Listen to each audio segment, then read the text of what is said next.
Reddit pregunta: ¿qué cosas se arruinaron cuando se volvieron hobbies de ricos? Pokémon y el coleccionismo de cartas en general. Esto es muy cierto y al mismo tiempo bastante triste. En realidad, nada impide que alguien tome una carta sin valor, le escriba Black Lotus con un mercado y juegue con sus amigos. Pero todos sabemos que no es lo mismo. Parte de la magia está en tener la carta original en tu mazo y verla aparecer en el momento justo.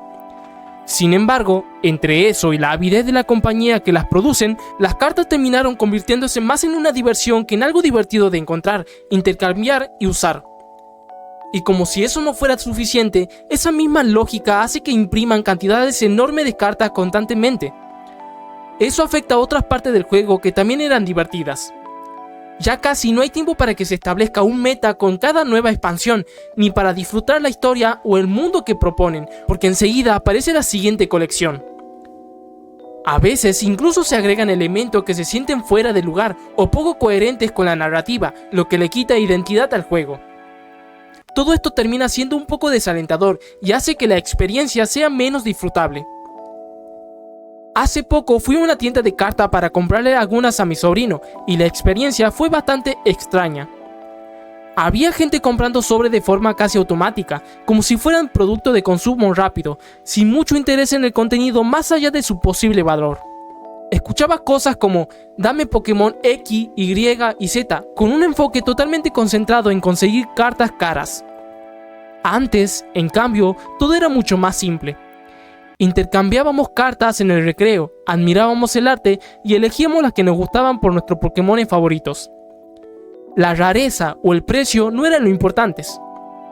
Solo importaba que la carta nos pareciera genial.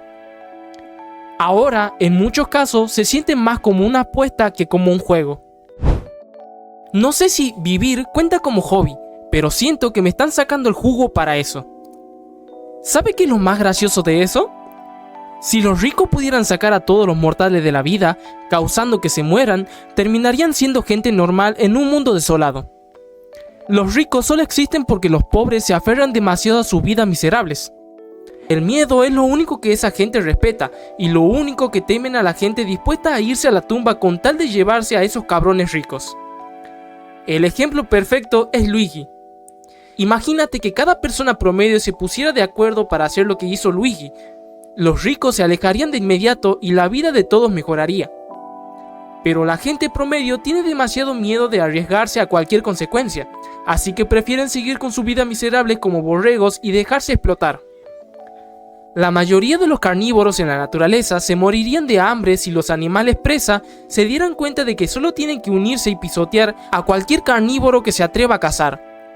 Pero en cambio, cada uno de los animales presa solo se preocupa por su propia vida e intenta no ser el primero en la fila, lo que causa dispersión y permite que los carnívoros cacen y maten presas sin mucha resistencia.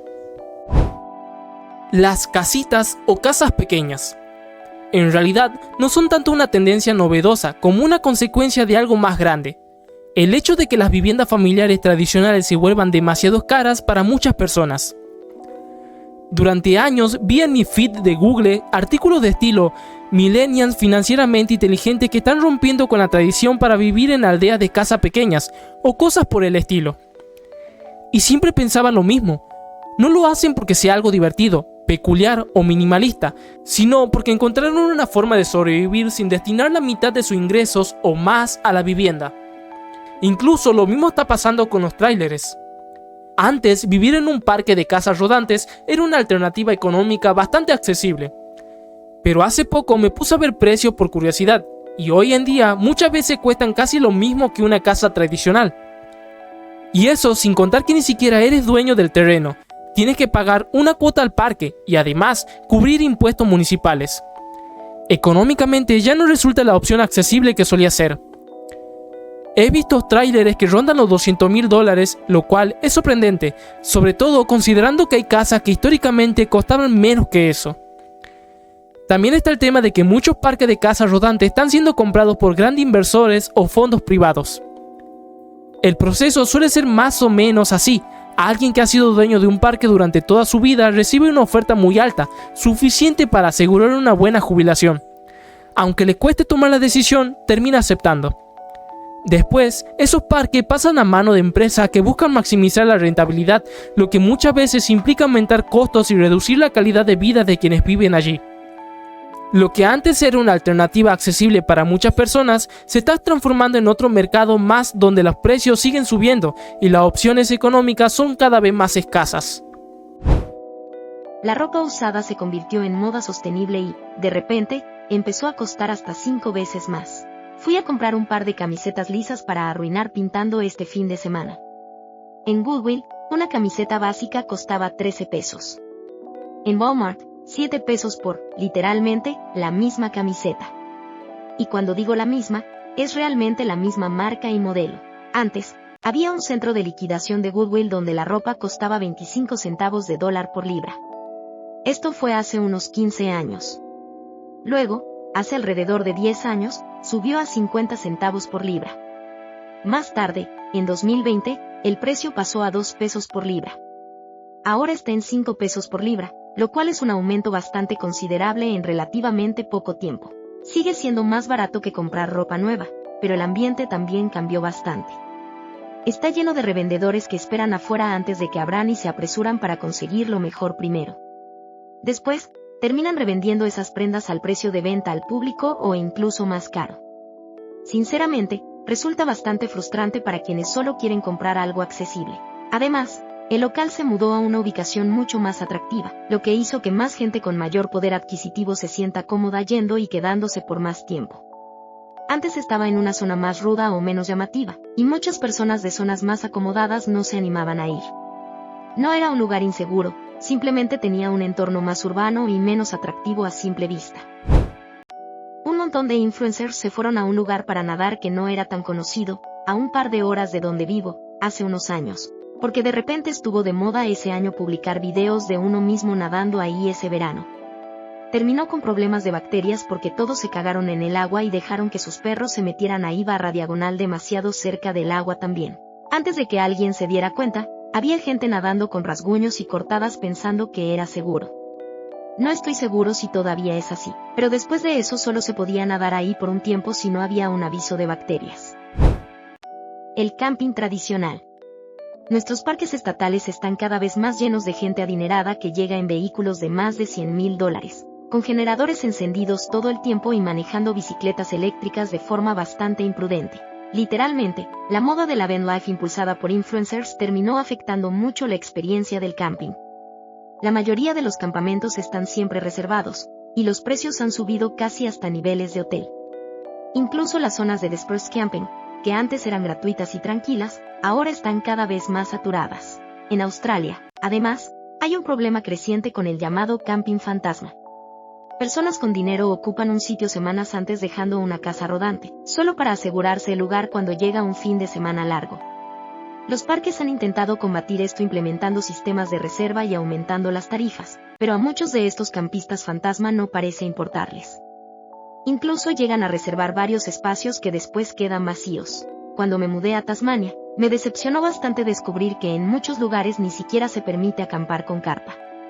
Están pensados exclusivamente para vehículos equipados con baño y cocina propios, probablemente porque algunos prefieren no compartir espacios con quienes tienen un estilo de camping más sencillo. Da la sensación de que muchos han olvidado de qué se trata realmente el camping. A mí me encanta usar mi equipo tipo spa, porque se siente más fiel al espíritu original del camping australiano. Sin embargo, cada vez es más difícil encontrar lugares donde disfrutarlo con tranquilidad. Si no puedes hacer backcountry, en mi caso, casi siempre acampo solo, así que no es algo que haga con frecuencia. Una buena alternativa es el walk-in camping. Es una especie de punto intermedio. Dejas el auto en un estacionamiento central y caminas entre unos pocos metros hasta media hora con tu equipo. Eso elimina trailers, generadores y luces excesivas durante la noche, haciendo la experiencia mucho más natural. También conviene evitar los campamentos masivos más conocidos. Si no quieres o no puedes caminar largas distancias, siempre existe la opción de usar servicios como Eatcamp, que es algo así como un Airbnb para acampar. La calidad de los lugares varía bastante, pero al menos puedes guiarte por reseñas y fotos. Aún así, todo esto ha contribuido a que los precios sigan subiendo. Recuerdo que, a principios de los 2000, cuando iba con mi padre, acampar en parques estatales o nacionales costaba entre $5 y $10 por noche. Hoy en día, Los precios suelen estar entre 20 y 35 dólares, dependiendo del lugar. Los sitios con vistas panorámicas o cerca de cascadas pueden costar alrededor de 35, mientras que los más básicos rondan los 20 o 25. La diferencia es bastante grande y, para muchos, ya empieza a sentirse excesiva. Mi esposa y yo acampábamos cada fin de semana que hacía calor por varios años en nuestras pequeñas casas rodantes todas jodidas. Siempre podíamos conseguir un sitio para acampar en los parques estatales o del condado cercano por como 10 bolas. Salíamos el viernes después del trabajo, agarrábamos un pan y unos hot dogs y pasábamos un fin de semana divertido y tranquilo por básicamente nada de plata. Como por el año 2019, empezamos a tener problemas para encontrar sitios de acampada disponibles. Para el año 2020, si no teníamos uno reservado, ni siquiera salíamos de la casa. Un fin de semana, llegamos a nuestro lugar favorito y encontramos un montón de carpas vacías plantadas por todos lados. El guardabosque explicó que la gente llegaba más tarde en casas rodantes grandes, así que tenían a alguien que reclamaba sus sitios el miércoles, en preparación para su llegada el sábado. Lo peor es que incluso cuando podíamos conseguir un lugar, nunca veíamos a nadie. Todos los demás se quedaban dentro de sus autobuses enormes todo el fin de semana. No lo entiendo. Terminamos comprando 10 acres de bosques y ahora puedo sentarme en la naturaleza y prender una fogata cuando se me da la gana. Me acuerdo de cuando era chiquito y a todos les cagaba la persona en el campamento con la casa rodante que prendía el generador en la noche. Ahora ya es como normal y las casas rodantes son del tamaño de un autobús. También es re difícil conseguir un lugar para acampar ahora. Ya nos podés decir, creo que voy a ir a acampar este fin de semana, porque todos los lugares que están a 4 o 5 horas de donde vivo probablemente estén completamente llenos. Tenés que reservar con meses de anticipación o tratar de estar ahí al amanecer si tienes lugar por orden de llegada. Yo crecí yendo a acampar todos los veranos. Era lo que mi familia podía pagar. No íbamos a ir a Disney World, íbamos a acampar. Ahora no estoy seguro si eso va a ser una realidad para mis hijos, a menos que empiece a buscar lugares para acampar en diciembre para poder reservar para junio. Estaba acampando en Francia y quejándome con mi pareja de estos hippies con sus handpans que daban mucha lata mientras caminábamos por una ciudad. No solo eran molestos, no, también le pedían plata a todo el mundo para su concierto. Adivinen quién llegó esa noche en su camper de 200.000 euros, todo de primera. Exactamente, estos hippies y el handpans. El snowboard todavía puede ser medio barato si encuentras una montaña económica y tienes equipo de segunda mano. Pero se pone cada vez más caro a medida que compran los lugares. Mis jueves de ahorro en la montaña a 90 minutos en coche ya ni siquiera son baratos. Antes eran como pases de día de 60 pesos y ahora son como 100. Los conciertos. Dios mío. He ido a cientos de conciertos en mi vida, pero no he asistido a ninguno en los últimos 5 años. Simplemente ya no me atraen como antes. Con mis amigos solíamos ir a un local 2 o 4 noches por semana, pagar entre 10 y 20 dólares y disfrutar de muy buena música en vivo. Quizás sueno como alguien diciendo en mis tiempos, pero apenas tengo 35 años. Una de las entradas más caras que compré fue en 2011, para el Tour Railroad Revival, con Mumford Sons, en pleno auge de su popularidad, Edward Sharpe y Old Crow Medicine Show. Pagué unos 50 dólares, sin cargos adicionales, y en ese momento me pareció bastante caro. Hace poco vi que retomaron ese mismo concepto de gira, y ahora el precio promedio de una entrada ronda los 450 dólares. Es una diferencia enorme, casi difícil de creer. Creo que esto tiene mucho que ver con la forma en que hoy consumimos música. Antes, escuchar música implicaba gastar dinero en discos, cassettes o CDs, y mucha gente disfrutaba coleccionarlos. Ahora, con plataformas como Spotify, por una suscripción mensual bastante baja puedes acceder prácticamente a toda la música del mundo. Eso es increíble para el público, pero también significa que los artistas ya no ganan tanto por ventas de álbumes, y tienen que recuperar ingresos de otras formas. Para muchos, especialmente si no están al nivel de una superestrella, vivir de la música se volvió bastante más complicado. Entiendo que, en cierto punto, los precios reflejan esa realidad. Pero aún así, para las bandas que ya tienen ingresos más que suficientes, sería razonable que establecieran límites más accesibles en el precio de sus entradas. La situación en Estados Unidos, en particular, se siente bastante exagerada. Estaba visitando a mi mamá cuando una banda que queríamos ver desde los años 90 anunció una gira. Las entradas costaban alrededor de $650, y ni siquiera eran ubicaciones premium. Le dije, medio en broma pero en serio, que no gastara tanto dinero en una entrada así. Finalmente, un año después los vimos en los Países Bajos por menos de $100, con asientos en primera fila. Por eso, agradezco vivir en Europa cuando se trata de conciertos. No es que sean baratos, pero en general son mucho más accesibles. De hecho, conozco gente que prefiere viajar a Europa por un fin de semana largo para ver grandes shows, porque incluso sumando el costo del vuelo, termina siendo similar a lo que gastarían viendo el mismo concierto en una gran ciudad de su propio país. Mi papá y yo solíamos elegir una montaña al azar un fin de semana y nos íbamos. Nos aventamos todas las montañas de la Sierra Nevada antes de que me graduara de la prepa. Ahora tienes que elegir una montaña al año y pagar su pase. Pinche falta que me hace la variedad. Esto ya es el colmo. Mis viejos tienen una casa rodante y bici eléctrica, pero han acampado desde antes de que yo naciera y ya casi cumplen 70 años. Poner una carpa ya les cuesta, así que tuve que convencerlos de que se compraran una casa rodante, pero insistieron en conseguir la más sencilla que encontraron. Me dio cosa la culpa que sentían, porque no querían que los vieran como esa gente rica que se la pasa en casa rodante todo el viaje. Pero sí compraron bici eléctrica, porque a mi mamá le gusta andar en bici por todos lados, a pesar de que el doctor le dijo que no, es diabética y está flaca. Y mi papá dice que le recuerdan a Star Trek, es un nerd. Antes era un capo en Yu-Gi-Oh! Y todavía veo contenido de los creadores que solía seguir. Logan Paul se está preparando para mudarse justo cuando finalmente introdujeron las cartas de arte extendido. Como que esperó que lo haga para que él y su ejército de perdedores se quemen con eso. Es un producto mucho menos scalpeable que Pokémon porque el atractivo es menor y a diferencia de Pokémon, donde hay más coleccionistas que jugadores, la mayoría de la gente de Yu-Gi-Oh! Sí juega el juego. Así que las cartas que buscan principalmente no son piezas de colección vintage, son cartas modernas esenciales. Y es realmente difícil obtener un retorno de la inversión.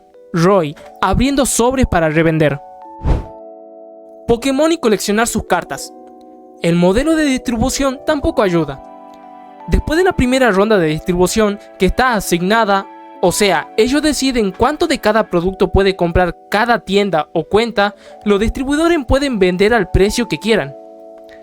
Así que esa primera ronda de distribución nos pudo haber costado $3 por paquete, lo cual es genial cuando el precio de mercado es $7 por paquete o más, pero la próxima vez que pidamos, $6.50 por esos paquetes de $7. Pero igual, tenemos que comprarlos para mantener la asignación completa para el próximo producto. Por ejemplo, acabamos de recibir algunas devoluciones prismáticas y la estamos vendiendo con una pequeña pérdida para poder pedir más productos que nos dará dinero después. Otro ejemplo, actualmente uno de nuestros distribuidores está pidiendo $500 por una caja de Destiny Rivals. Las experiencias en general. Cuando era chico, comprar cosas podía ser caro, pero salir a hacer actividades no tanto. Podías llevar a tu familia al cine por unos $25, o ir a un museo, a un parque temático o a casi cualquier plan sin que fuera un gasto desmedido. Hoy en día, en cambio, puedes comprar toda la cantidad de productos baratos producidos en masa que quieras, pero si lo que buscas es pasar un día haciendo algo especial con tu familia, se vuelve una decisión difícil desde lo económico. A veces da la sensación de que tienes que elegir qué otro gasto importante vas a sacrificar para poder hacerlo. El béisbol es un buen ejemplo. Hasta hace poco, las entradas costaban unos $20, así que podía comprar asientos para todos, más el estacionamiento en una buena zona, por alrededor de $100 en total. Íbamos al menos una vez al mes durante el verano, y a los chicos les encantaba. Pero en menos de 3 años, el precio subió a unos $78 por persona, más tarifas adicionales, por exactamente los mismos asientos. Además, los revendedores suelen quedarse con la mayoría de los pases de estacionamiento. Ahora, ir a un partido puede costar cerca de $500 solo para entrar, incluso para ver a uno de los equipos menos populares. En apenas 3 años, el precio prácticamente se multiplicó varias veces. Parte del problema es que la cantidad de este tipo de experiencias no ha crecido al mismo ritmo que la población. Eso hace que la demanda sea cada vez mayor, mientras que la oferta se mantiene bastante limitada. Por ejemplo, mi equipo local, los Toronto Maple Leafs, sigue siendo el único equipo profesional de hockey en la ciudad y continúa jugando en el mismo estadio desde los años 2000, mientras que la población de la ciudad se ha duplicado o incluso triplicado en ese tiempo. Eso, inevitablemente, presiona los precios hacia arriba. También hay un factor generacional. Muchos millennials tienden a preferir gastar su dinero en experiencias en lugar de bienes materiales, en parte porque, cuando crecían, los objetos eran relativamente más caros en comparación con las actividades. A esto se suma que muchos de ellos ahora están en una etapa más estable de sus vidas, han avanzado en sus carreras, han reducido deudas y cuentan con más ingresos disponibles. Las empresas, por supuesto, han notado este cambio. No solo han aumentado los precios de las experiencias, sino que también han transformado muchos productos en servicios o experiencias continuas, como sucede con las suscripciones o el software como servicio. En resumen, hoy las experiencias son donde está el dinero, y por eso gran parte del mercado está orientado en esa dirección. Conciertos. Y en este caso, no se trata realmente de gente rica. Sí, empresas como Ticketmaster o Live Nation son parte del problema, pero el cambio va más allá de eso. La economía de la industria musical se transformó por completo. Antes, los conciertos funcionaban principalmente como promoción. Las bandas no buscaban maximizar sus ganancias en una gira, sino vender álbumes. Incluso los artistas más grandes visitaban ciudades, hacían entrevistas en radios locales y daban conciertos donde no necesariamente ganaban mucho dinero. La clave estaba en la exposición. Esas entrevistas fortalecían la relación con las emisoras, que luego reproducían más su música. Eso generaba ingresos y, sobre todo, ayudaba a vender discos. Hoy, ese modelo prácticamente desapareció. La radio local casi no tiene el mismo peso que antes, gran parte de la programación está centralizada. Además, vender música ya no es tan rentable. Incluso cuando compras un álbum digital, estás pagando más o menos lo mismo que hace décadas, lo que, ajustado por inflación, significa bastante menos dinero para los artistas. Y aún así, eso suele pagarles mejor que el streaming.